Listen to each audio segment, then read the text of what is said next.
welcome to the podcast. I am Melissa Matheson, and wow, over halfway through the month of May? Really? What on earth? Where does the time go? I mean, guys, we are almost halfway through 2020. Some of you are probably wishing we could start this year all over, and some of you are wishing it would just hurry up and get over with. It's definitely been an interesting year. Since before COVID and quarantine, I've been trying to get today's busy guest to come talk to me on the podcast, but she's a nurse. And then, thanks to COVID, she was put on the front lines and pretty much off the grid to get over to my house for a cup of coffee until now. Savannah Wilson is a nurse with a heart for nations. While other single 21-year-olds are out with friends and living their best life, this girl has found her passion in medical missions the last few years. So grab your coffee and join us at the table. We're talking about tattoos, possible suitors, and life callings today on What's Next, God?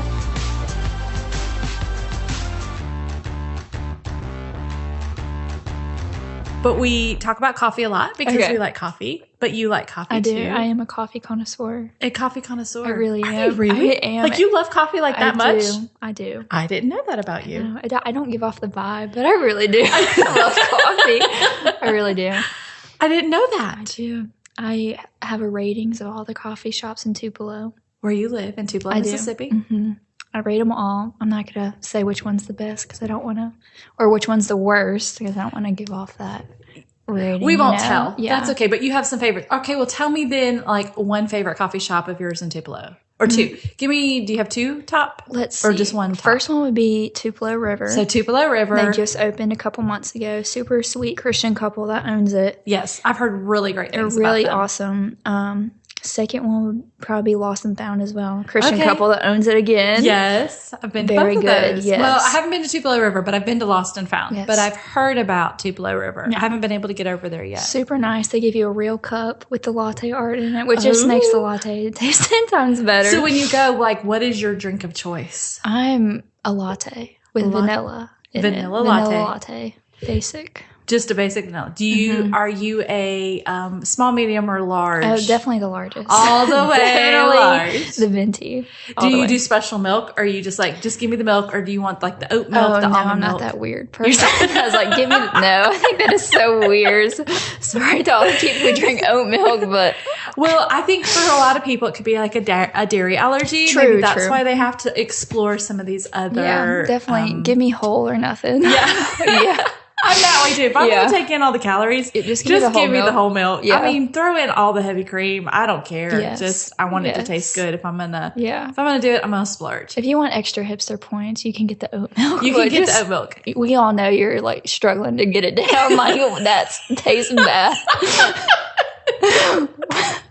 It looks good on the Instagram post, but dear God, that stuff is gross. It really is. I had some oat milk and that I used for a little while, but it's almost like I should have tried it by itself. I never tried it by itself, but I would try it in my coffee. Yeah. But I didn't really feel like it did enough for me. Yeah. So I was like, But I get for people that have an allergy or something like that. Or soy milk, yeah. Yeah.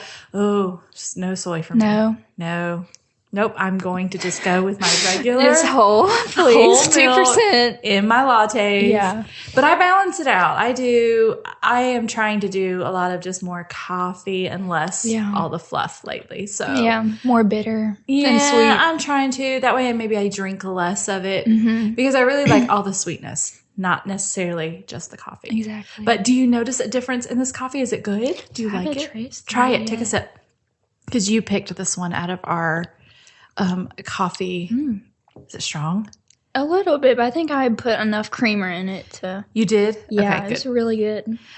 This is Kenyan coffee from our new coffee best friends. I know. Southbound Coffee Company.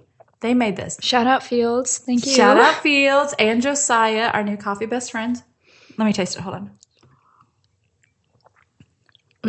I learned how to, you can tell the difference. It doesn't taste like regular coffee. They did video tutorials with us when they were here about making coffee, we made a pour over video and a French press video, and he taught me how to slurp the coffee to taste it. Yeah, we got really fancy with the coffee. They're the two biggest coffee nerds I've ever met in my life. So I learned more about coffee from them, but I won't slurp on the podcast. But we had to slurp for the demo videos that we did. I had to taste it. It was good. It taught me how to taste coffee in a different way. So, but I won't slurp for the podcast. So you're here because I've been trying to get you to come for a little while. I know. Work has me tied up. But you have crazy schedules. I do. Because you're a nurse. Yes. So we were just talking about your schedule. You do 7 days on, 7 days off. Night shift. 12-hour days in an emergency room. I do. What on earth? Are you crazy? Sometimes I think I do. I love it though. I really do. Have you always wanted to be a nurse? Yes and no. I don't have one of those crazy stories where ever since I was a little girl I wanted to be a nurse. I feel like that's what a lot of people are, which is great, but I just never not your thing. Not had a desire to until I went to Nicaragua when I was 17, and I lived there for 4 months. And one of this little girl, she had an open appendectomy emergency surgery. She was having severe belly pain, and her appendix had ruptured. And she came back to the orphanage, and we just had to take care of her.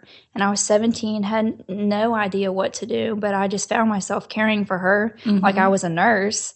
And I was like, well, maybe I should do this. I'm kind of good at it, maybe. I don't know. I like caring for people, and this will give me an open door, in my future, to maybe do missions and nursing. So that's how I got into nursing, and here I am now. And here you are. Okay, so let's give everybody a little bit of background on who you are. Okay. So your dad is actually a good friend of mine, your mom and your dad, but your dad was on the podcast, one of our very first people. Yeah. Yes. And so your family, I love them all. Same. Very much. You guys are from Virginia. We are. Yep. Grew up there your whole life.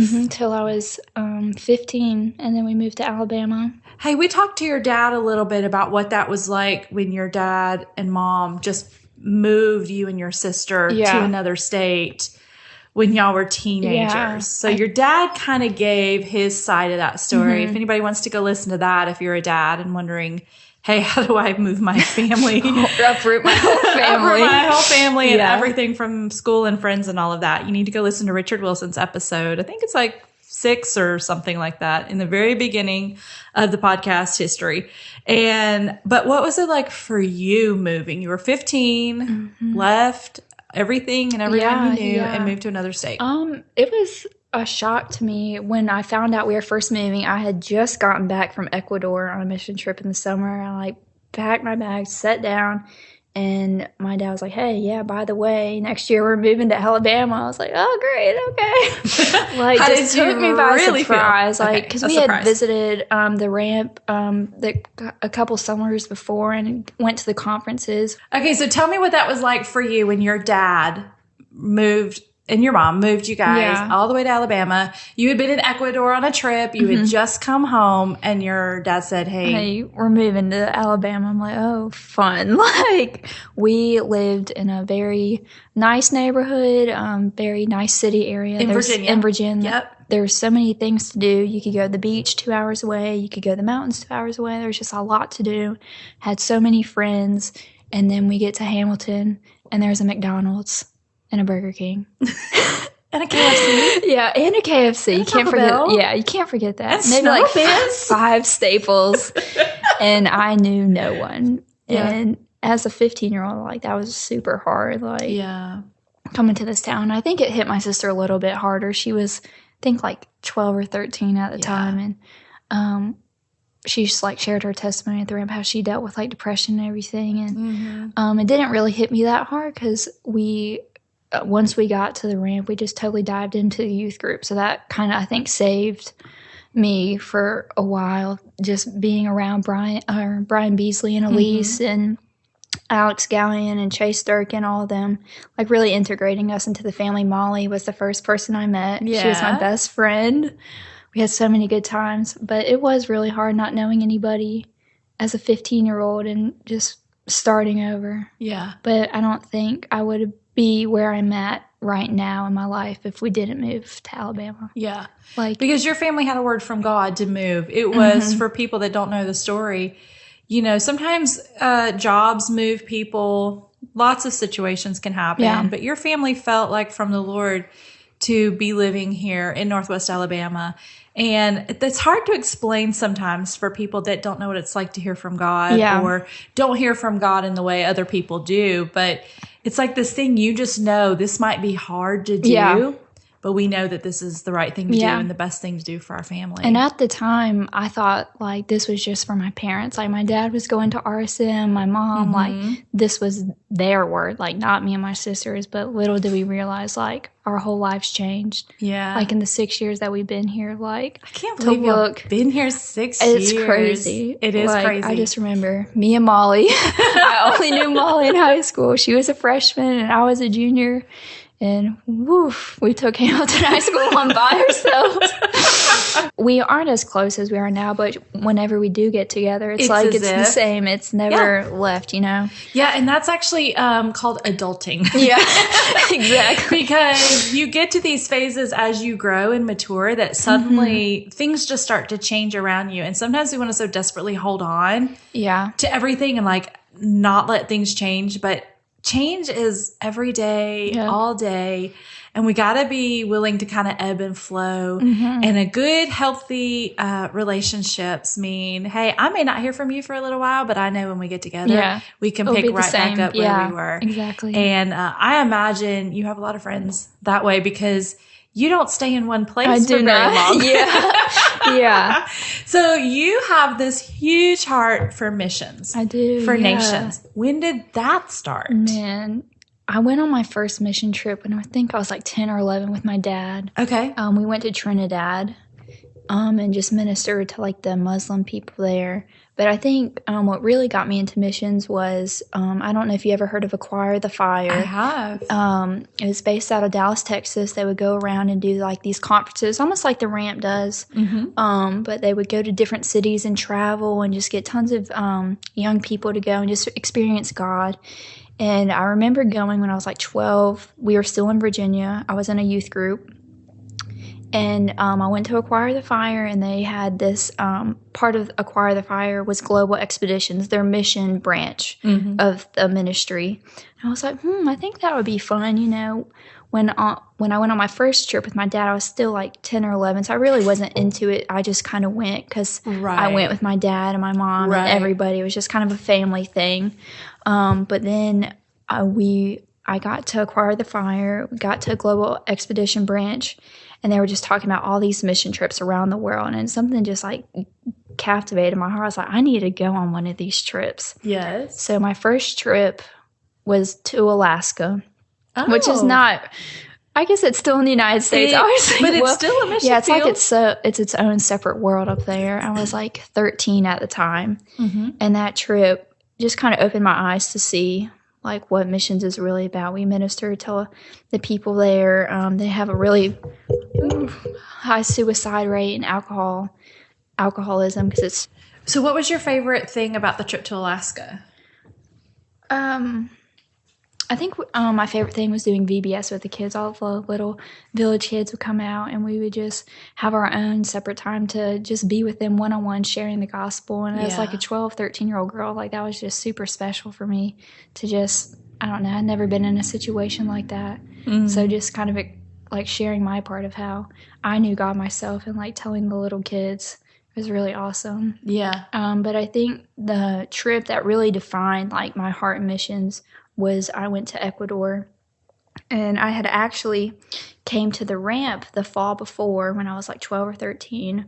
My parents forced me and my sister to come. We really didn't want to come. Like, we did not want to come. I remember meeting you that conference. Yeah. So because I knew your dad already, because your dad had come several times, but that was the first time I met you and your mom and your sister. Me and my sister were so mad we were there. We just did not want to be there. We just wanted to be back home in Virginia. Like, we even brought our like DSs to play because we were like, we do not want to be here. And worship was going on, and me and my sister were just sitting in the corner. We didn't want to have anything to do with it. We're just mad and angry. And my mom was like, if you're not going to worship God, y'all better go buy a book in the bookstore. And I was like, yes, ma'am. So I go to the bookstore, and I just pick up this book. And it's called Through the Gates of Splendor. And I never heard of it before, but I just picked it up, and I read that book the entire conference. While Miss Karen and Pastor Micah were preaching, I just sat in my little corner and read this book. And for anybody who doesn't know, it's about the missionaries in Ecuador, Nate Saint, Jim Elliott, who got killed by ministering to the Aka Indians. The Aka Indians there. So fast forward to July of that year, I actually get the opportunity to go to Ecuador with Acquire the Fire Global Expeditions. And I end up meeting the two Aka warriors who killed Nate Saint and Jim Elliott. And it just like because they're now converted. Yeah, they're now converted. They're going around preaching the gospel all around the world. And I actually got to meet them, and they just told their story of redemption, how they didn't know Christ, and then these missionaries come, and then they end up killing them. But the story of redemption that came, and like now their wives and their children, like all the tribes are converted now, and it was just crazy. Amazing. Yeah, it just kind of catapulted me into all the rest of the stuff I've done. So Ecuador, right before you moved from Virginia to Alabama, and then you went to Nicaragua when you were 17. Actually, you didn't just go to Nicaragua. You kind of moved there for several months. What was that? Yeah, why did you do that? So I graduated high school on a Thursday, and that next Tuesday I moved to Nicaragua for 4 months. There was actually a couple in our church, Daniel and Priscilla Sorbera. Yes. They got connected down there, so I just asked if I could just go with them. I thought I was just going to be like babysitting their kids they had at the time, just kind of helping out. But I ended up being a tia, which is aunt in Spanish, to the kids down there. At an orphanage. They had about 50 kids. And so I just worked down there, taking shifts, rotating. We would do homework, take them to school, just everything you think that goes on in the daily life of a kid. I was there. That's so interesting. At 17, At 17, I went to Romania and was there for a trip and did Budapest, Hungary for a little while, and then the Czech Republic. Ooh. And I think back, I'm like, what were my parents? Exactly, yeah. But, I mean, that really solidified for me my heart for nations, doing those things. So I would challenge anybody that has an opportunity to travel internationally and do any type of missions work as a young person to go and do that. Yeah. Because it just deposits something in you. It deposits the heart of God for people groups and other cultures. And I just, even if you never feel called to like go live in another country, like I'm not living in another country. I'm right here in America, but I pray for nations. I give for nations financially. I support missionaries in other nations because I love nations because of that. And so Nicaragua was the trip that for you, it just said, like nations this is what I need to be doing are for me. So since that trip, you've also been a couple other places. So in February, I just got back from Kenya. That was my second time. And this was actually a medical mission trip. So I actually went instead of a missionary, but as a nurse missionary. Yeah. So I was actually using what I learned in school to go out and preach the gospel as well as doing nursing. So it was crazy. That is so crazy. I didn't finish nursing school, but that's what I wanted to do. I wanted to be. You can still go back. I couldn't make it through some of those anatomy classes. I didn't think I would either. Oh man, it was a rough one. Let's just say for sure. I think I went into nursing school with 2 full eyebrows, and I came out with like half because I would just pick my eyebrows out because it stressed me out so bad. I just couldn't. Like I think that's like some mental illness where you just pick out your hair. Yeah. So you came home from Nicaragua and went straight to nursing school. Decided I'm going to college and became a nurse. I did. Yeah. And now you're kind of young. Yeah. Do we tell people your age? Is that okay? Yeah, 21. You're 21. Yeah. You've already been a nurse for a year. A year and a half, yeah. So, well, let me ask you this. What drives you to do something like this at 21 years old? Do you know your Enneagram number? I'm a 5 all the way. I'm a 5, yes. Maya Cole is a 5. Yes. Dave is a 5. 5 so all the way. 5 wing 4, if we want to get specific. Yes, I could see that about you. Interesting. But where's this drive? What is this that this discipline in you, this, like, this is what I want to do and I'm just going to go for it? I don't know. I think ever since I've been a little girl, like, I've just always known that, like, this sort of like 9 to 5 type of lifestyle that a lot of people live was not for me. Yeah. And I know a lot of people have it, which is totally okay. We're all called to different things, but I just was never content with being that kind of person, with being stuck in one place, with just doing, I don't know, the mundane kind of thing, the normal American dream kind of life. Yeah. And so doing this at such a young age, I was like, I need to do something to do this, So I think that's why, which is, there's nothing wrong with that, but I just knew for me that I was never going to be content living that little white picket fence life, Yeah. Yeah, because and here's the thing I think that's significant for you, about you, is that when you feel drawn to something or led to something, or you hear the Lord talk about something, you just go for it. You don't question. You don't wait. You just kind of just go for it and do it, whether anybody goes with you or not. Yeah. And that's definitely the hard part, like being a 21-year-old person and like this day and age, like what is everybody else doing? And it's like you kind of want to go do it because you want to be accepted. You want to be in with the group. But like, what is God telling me to do? And sometimes that like leaves you by yourself. But, that's okay sometimes. Because you're doing exactly what God has asked you to do. Are you dating anybody? I am not. Unfortunately, if you want to hit me up, boys. I'm just kidding. No, but really. No, I am not. I don't know how you would have time. I would make time. I would make time. So getting married and having children, desire of your heart? Very much so. Okay. Yeah. That's probably one of the, like, you said, what's the biggest struggle is probably be seeing, like, everybody else around me going in that direction. Yeah. And I'm not at all. I could see how even you being so young and working with or being in an environment with a lot of older people as well, like their lives seem like ages ahead of yours. Yeah. Because they are in the natural even older than you in what they're doing. Yeah. It is hard to see. Like, I'm legit the only single person in my workplace. I've counted. I've done the rounds. It is me and only me who is single. Yeah. So, and everybody else. I'm sure your daddy is very happy about that. I'm sure he is too, but this girl is not. That God has put you in the wilderness to protect you. Yeah. 21 years of wilderness. It's time to come out. You don't want to do that 40-year wandering in the wilderness like the Israelites now. These feet are ready to come out. No, but I think this season is definitely good for me to be single. I say that, but my heart is wanting something else.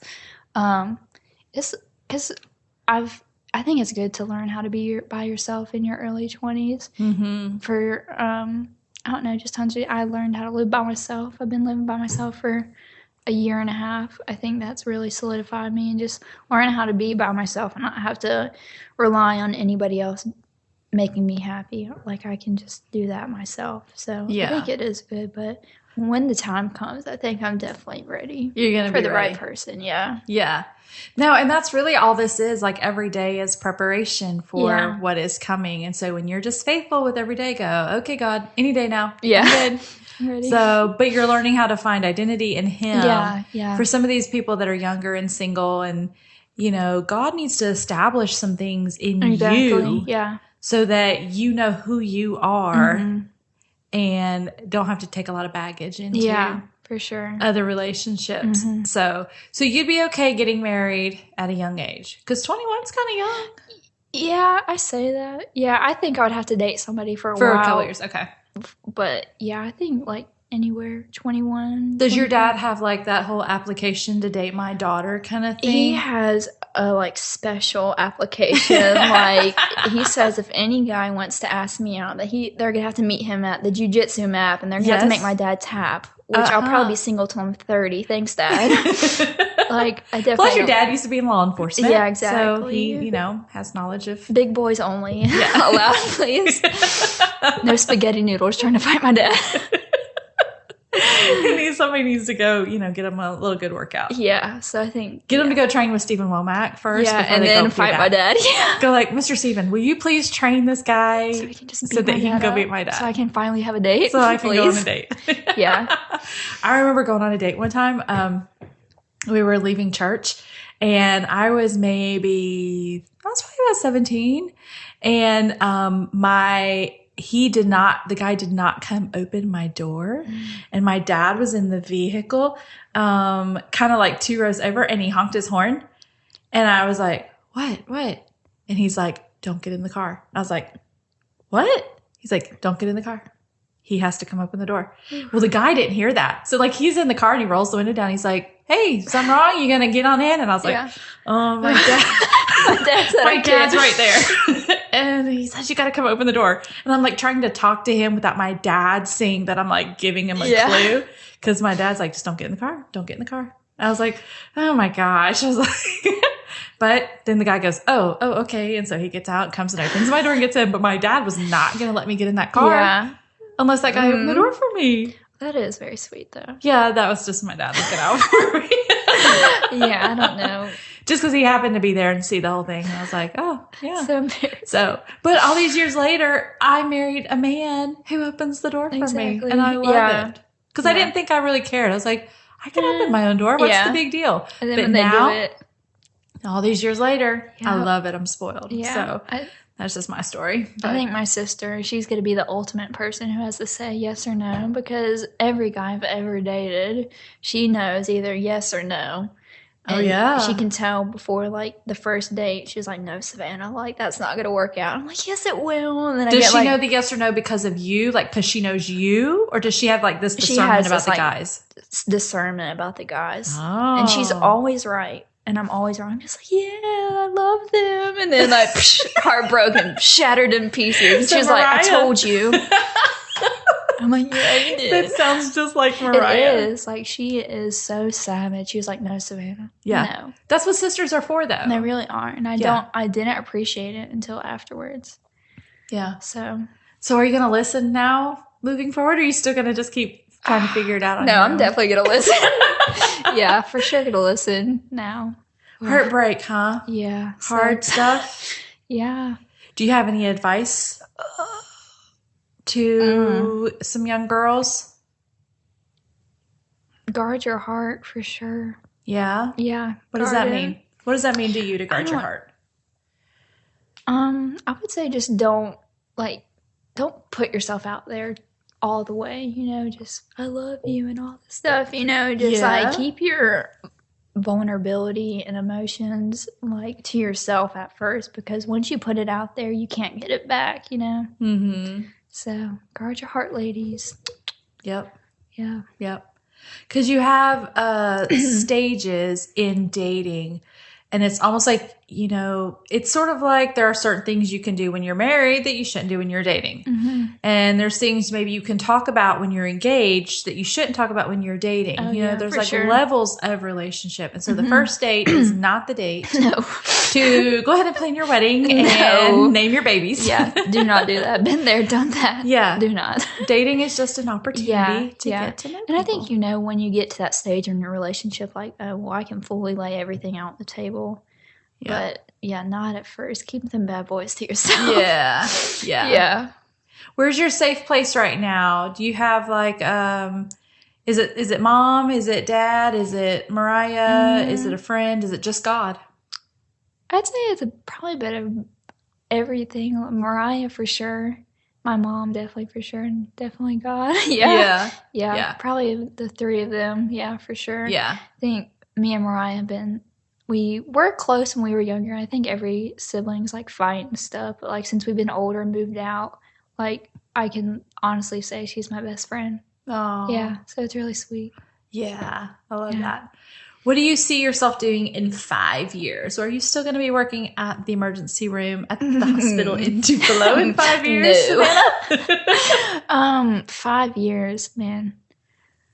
Hopefully married. Okay, hopefully married. And probably just travel nursing, hopefully like in California or Florida. Okay. Like, big dream would be overseas doing something like that. Being planted overseas for permanent. But we'll see. You would live overseas permanently? I would. Where do you think you would live? I don't know. I really could see myself living in Kenya. You loved it that much. I loved it, yeah. It's crazy. I actually sponsored one of the orphans when I went back, so I sponsor her, and so I just can't see myself like not seeing her every year and not being there when she's growing up and stuff. So, do you have any future trips planned to go? I go every February, so hopefully I'll get to go back if all this in February again. Yeah. So, and y'all go and do medical missions, like y'all do like surgeries and. Yeah, so each month of the year, well, not right now because of everything that's going on, but they usually have different teams. I go on a GYN team, so we do tons of hysterectomies, tube tyings. We do a lot of like thyroidectomies, stuff like that. Mike Turner, he used to go the ramp. Yeah, Dr. Mike. That's how he got me into it. So I went with him my first time, and I go with him, and it's just an amazing experience. Yeah. Yeah. Okay, so we need a single doctor. He doesn't have to be. Doesn't have to be a doctor, nah. But he has to be in missions. Missions for sure. Medical, no. No medical, but missions for sure. Missions for sure.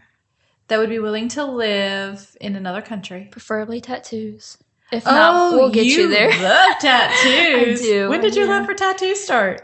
I don't know. I just got one when I was 16 and haven't stopped since. With your mom and dad's permission. Of course. Yes, you were not doing this on your own. I was not. No. No. Totally permission. But I have not stopped since. So preferably a guy who's covered in tattoos, but if not, we can get you there. You can get in there. Yeah. I'm sure they do a lot of tribal tattoos in Kenya. Oh, God. No, you're just asking for AIDS. No, thank you. We'll do those in America. Yeah. So, full sleeves for you. Where do you want to be in the tattoo world? What are your tattoo goals? I definitely want a full sleeve. I'm already like 3/4 of the way there. Yes. So just finish the one arm, finish one leg. Mm-hmm. I would really love a hand tattoo, but my mother said she'd be very disappointed in me. We talked about this last night. I was like, Mom, what if I came home with a hand tattoo? She was like, Savannah, I would be very disappointed in you. But I love them, and I think it's ridiculous how people like judge people by their tattoos. You know? Like, I can't show them as a nurse. Like, I think that's crazy. Oh, do you have to wear sleeves? Okay. Yeah. Yeah, I think it's just crazy. Yeah. But maybe in a couple of years.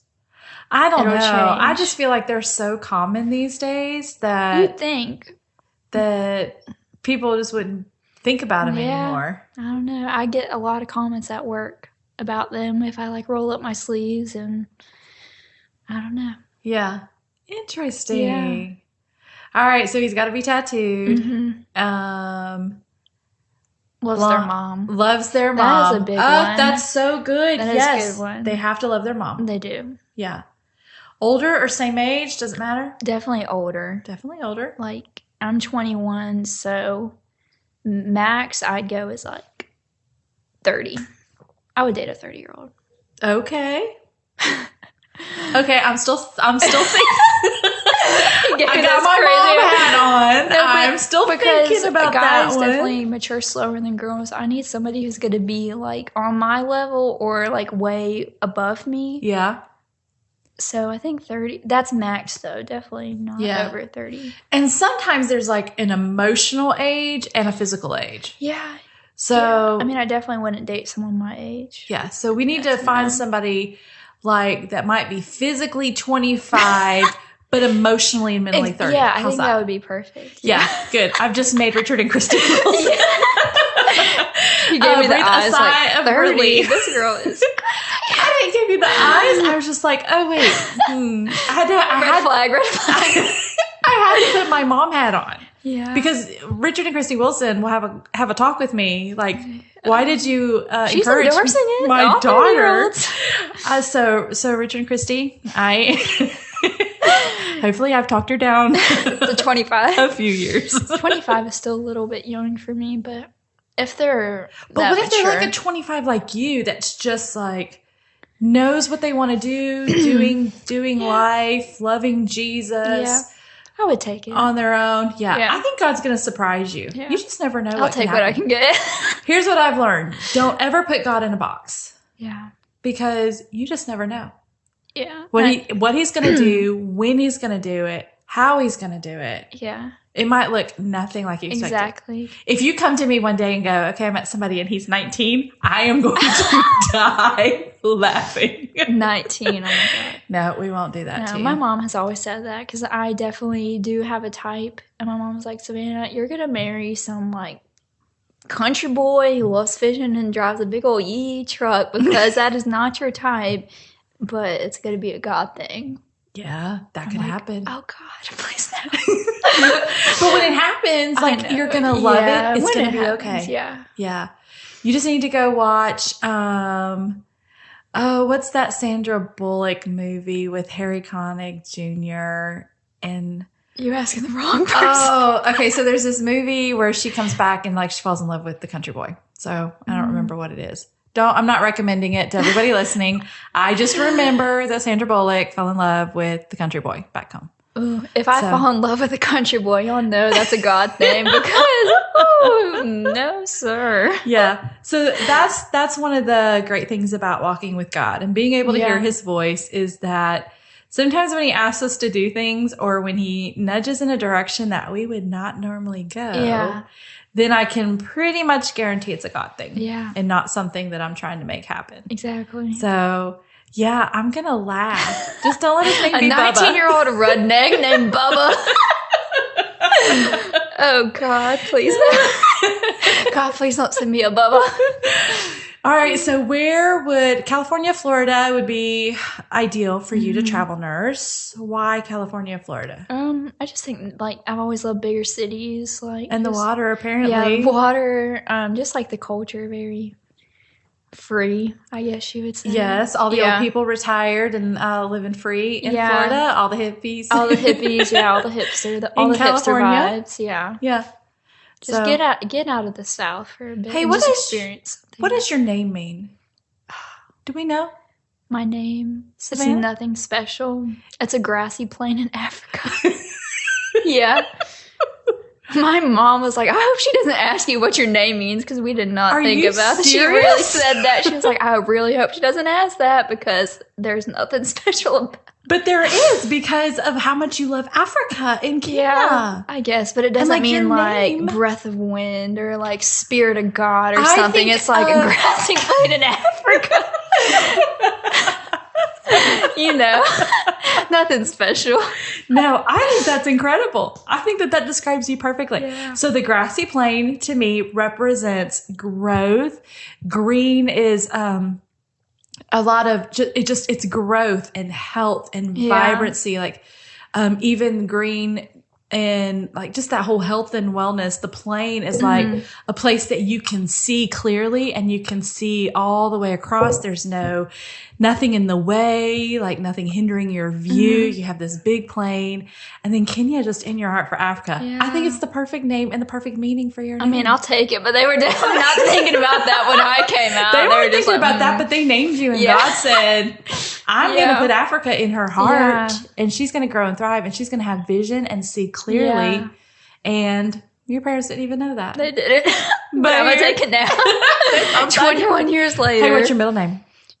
She was going to say that too, and I'm sorry, Grandma, but I've really hated my middle name for all of my life. I really have, because it's just an old lady name, and it wasn't cool, and I always got made fun of. You don't have to tell us. No, I'll tell you, because my mom was like, don't disrespect your grandma like that. Okay. All right, Grandma. It's Dolores. Dolores. Yes. You couldn't do anything but laugh. Exactly. Rip. Sorry, Grandma. But I'm only laughing because you're being so funny about it. That's the only reason that's really so haunted me my whole life. But my mom was like, I really hope Melissa does not ask you what your name means. And I really hope she doesn't ask you what your middle name is. Yes. And I just did. Yeah. I'm so sorry. It's okay. Why did I think to do that? I don't know. Yeah. I don't know why, but it just, maybe it was the Lord. Maybe. I mean, I'll accept it now. I love that you shared that. I'll accept I love that story. Yeah. I mean, it really does flow well together, Savannah Dolores, but... Yeah, it does. It's definitely not going to be showing up in my kids' names, that's for sure. We're going to skip that generational name. Make something else up. Does anybody still call you Swill?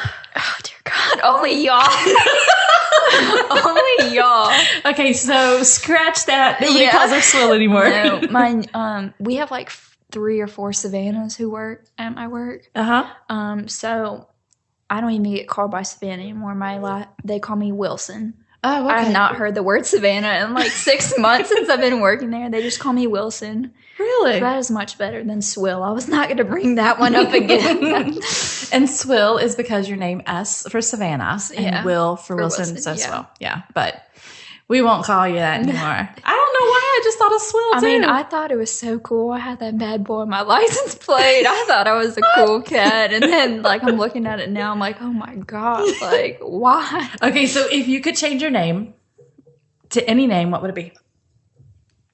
Like Savannah. Like middle name? Yeah, sure. Because you like your first name, don't you? Yeah, I do.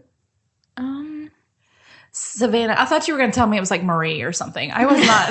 No, you were not expecting Dolores. So like Savannah, I don't know what flows well with it. Yeah, I think it fits perfect, but it was just really a bummer for the first 16 years of my life. Yeah. What happens if Bubba's mom's name is Dolores? Stop with the Bubba. It would definitely be God ordained, but and he'll be like, your name is Savannah Dolores, my mom, and I love my mom, and my mom's name is Dolores too. Just look at God, how he's writing this story. Savannah, me and Bubba taking on the world, and his mama Dolores. Dear God. And Mariah has like the cool middle name, Mariah Gray. Mariah Gray. Like, that's really cool. And I get Savannah Dolores. Yeah. It's like they were practicing with the first one. And then they nailed it with the second one. We screwed her over. Let's name Mariah something cool. Yeah. Sorry, well, I don't think of Dolores as an old... Yes. Yeah. The only reason I'm laughing so much is because you're laughing. Okay, I don't think of it as an old lady name. Like, I had an Aunt Dolores. I mean... An aunt, not a 16-year-old daughter. She wasn't a grandma, so I don't think it was, like, old lady, but, like... And she was from Florida, so... Well, that makes it even better. Yeah. Too much. All right, so what is your thoughts on all these trendy baby names kind of things? Are you on the wagon, or... Some of them for sure. Yeah. Not all of them. Yeah. I think I'm gonna name like my kids like more. Like I've always loved the name Graham. Mm-hmm. I think that's really cool. Or Joel. Or like something simple for a girl like Elizabeth or Hannah. Like just some strong Bible names. Yeah. Yeah. Classic names. Yeah. That would be good. Unless you're living in Kenya, and then you have to give them African names.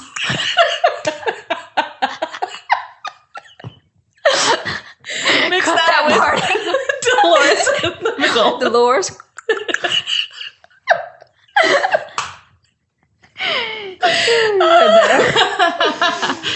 Oh my goodness, too much fun. Okay. All right, so what are you eating? What do you love to eat?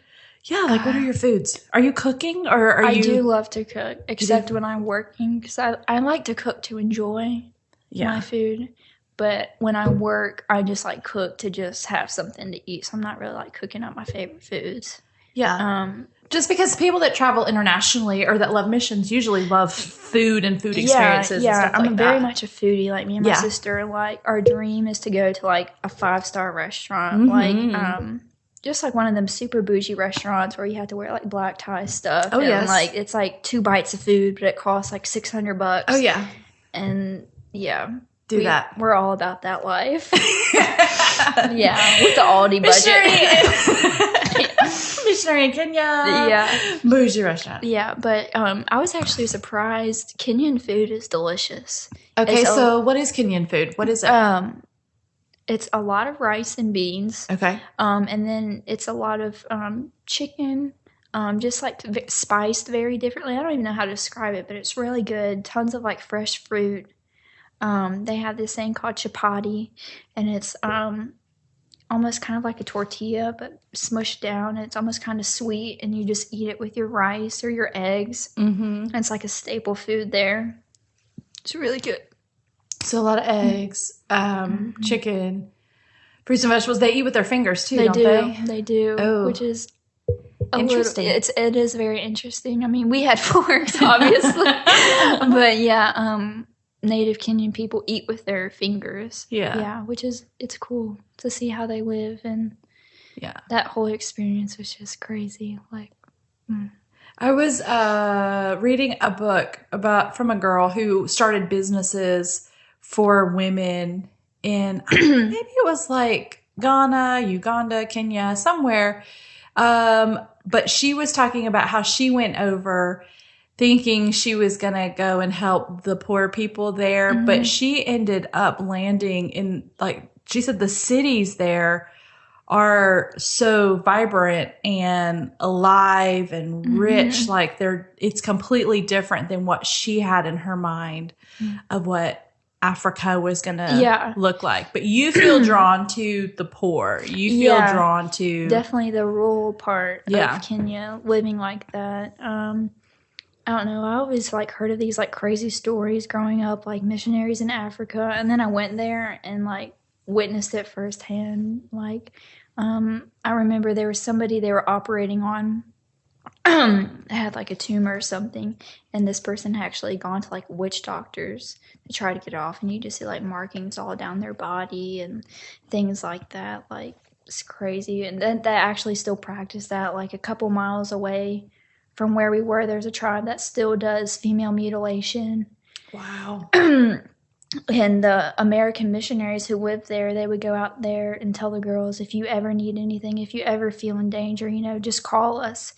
And they had these girls brainwashed to say, well, if we get in the car, the demons will stop the car. Like, this is God's will for us to be like this. Like, they would just have these girls, like, brainwashed into believing all this crazy kind of stuff, like that the police were demons and that they weren't going to let them get away to safety. Like, that, that's like, spiritual warfare. I know the first time I went to Kenya, that whole year before I went, like, I was getting attacked, like, so bad. Like, I had never dealt with depression or, like, suicidal thoughts or just, like, heaviness at all. And I remember, like, going to Betsy and Josh Hollingsworth and Pam and Kevin Barnett, like, seriously having to get, like, Sozos, like, every other week because I felt this, like, heaviness. And then, like, once I got to Africa, it broke. Like, interesting. Yeah, it was crazy. Like, I think, like, we had some revelations, like, all this stuff was, like, from Africa. Like, as soon as I bought my ticket, that was, like, the point of connection where I was getting, like, attacked and all this stuff. But it's real stuff over there. Yeah. Yeah. Yeah. Wow.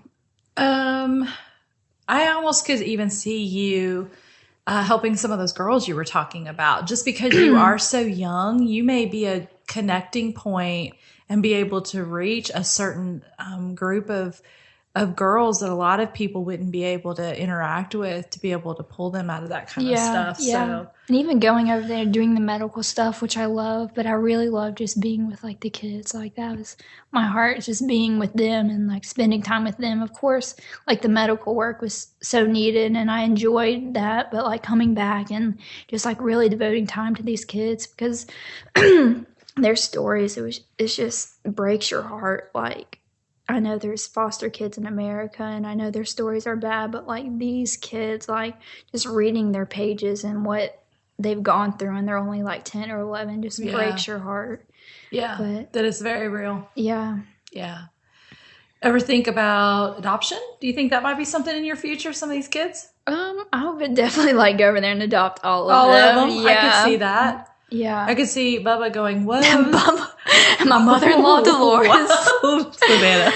Wait, we don't have No. I definitely see myself adopting, though. I don't know. Who knows? I know. Oh, this has been so much fun. Picturing myself with the family, that's crazy. Like, I know it's a desire in my heart, but to actually, like, see it happen, that's just going to be crazy. You're going to blink, and you're going to be like, whoa, where did the time go? Exactly. Like, marriage day. I know y'all are probably, like, thinking about that for more, like, this day we've always dreamed of, but then it actually happens, and you're like, whoa. Oh, yeah, because, like, you know, my Molly's getting married, and in a couple months. And it's like, and she's young. And I was like, I wouldn't have thought about getting married at that age. But it's like, it's from the Lord. And so it's like, okay. Because her timeline doesn't look like mine or like anybody else's. Yeah, and that's okay. And that's okay. And just like yours, it doesn't look like anybody else's but yours. So you don't have to worry about comparison or keeping up because your timeline is yours. Yep. And you're going to look back one day and go, remember when we were talking about this? And it's like, and then that's like happening. Yeah. And, but you are right now living in the fulfillment of things from like when you were 15 and 17. It's like when you were that age, you couldn't imagine you would be doing what you are now. Yeah, exactly. Do you know what I mean? Yeah. It's like, whoa, how much life has happened in 4 and 5 years and 6 years. So in another 5 years, who knows? Yeah. We'll have to come back and we'll have to do a follow-up podcast. Yeah. Bubba and Savannah, where they are now. I'll need to know where you are. Yeah. What his name is, what the kids' names are. Yeah. What you're doing. Yeah. So what if you meet him in the ER? Like he comes in. He comes in because he has a fishing hook stuck in his cheek. That's definitely Bubba. No, I hope I don't meet him in the ER. No, thank you. Oh, too much. Savannah, I love you. I love y'all.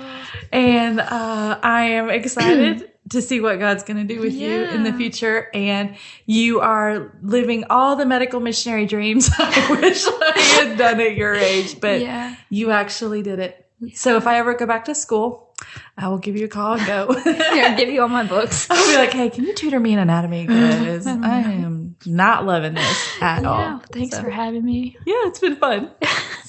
Dolores. Hashtag Dolores. Y'all, there is nothing wrong with the name Dolores, but I could not stop laughing at the way Savannah shared her thoughts on her name. Oh, and Bubba, if you're listening, get in touch with me and I'll hook you up with a jiu-jitsu session to meet Savannah's dad. Speaking of hookups, next week we're doing a Camels Are Coming episode with some of my friends telling their story of how they met, dated, and married. And the timing of this podcast is, well, you'll just have to listen to know what I mean. Hope you're loving Jen's Guide to Being a Grown-Up on Wednesdays. She's got 2 more episodes for you in this mini-series in the month of May. And I hear she's working on a surprise for June, you guys. Make sure you're following her on Instagram at jen.zetrower to get the latest updates. A Breath of Fresh Holly on Fridays with my friend Holly Robertson is the fun little snippet you need to get your weekend started. If you missed last Friday about her life as an Enneagram 6, you need to go listen. You can find both of these mini-series right here with the What's Next God podcast. Friend, I hope you have a great week, and I'll see you here again on Monday as we sit around the table, have a cup of coffee, and talk about What's Next God.